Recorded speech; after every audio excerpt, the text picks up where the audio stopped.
Good morning everyone, আমি প্রীতি লেখা lifestyle চ্যানেলে আপনাদের সকলকে স্বাগত জানাই।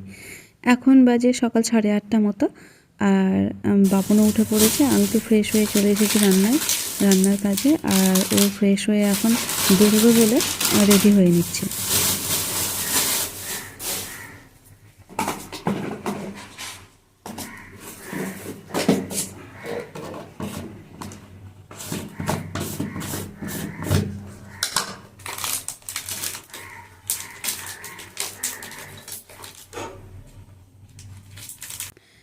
বেশ কিছুদিন থেকে দেখছি বাপনের কাজের অনেক চাপ রয়েছে, তার জন্য ও জলখাবারটা এখন প্রায় বাইরে খাচ্ছে।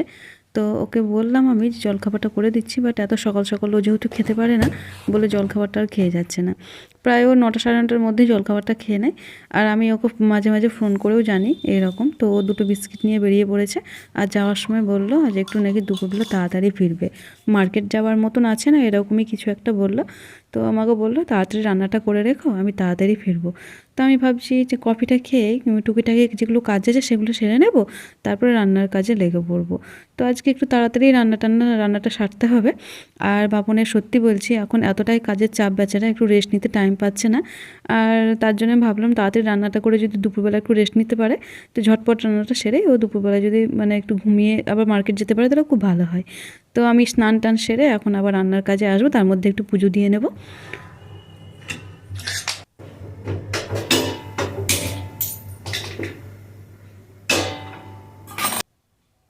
রান্নায় করব বলতে একটু পনির করব, ডাল আর শিম ভাজা, ব্যাস। আর মোটামুটি এইটুকুই করে নেব।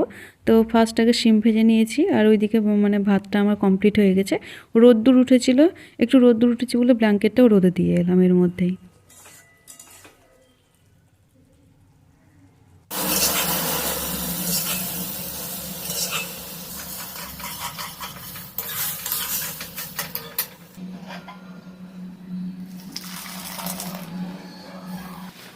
রান্নার মধ্যেই দেখি বাবন ফিরেছে। তো আমারও রান্না অলমোস্ট কমপ্লিট হয়ে গেছে। এখন সব মোছা টোছা করে নিয়ে ওকে একটু গরম জল করে দেবো, স্নান করে নেবে।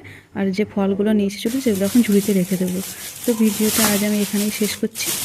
দেখা হচ্ছে আবার পরের কোনো ভিডিওতে। ততক্ষণ সুস্থ থাকবেন, ভালো থাকবেন। Bye, tata.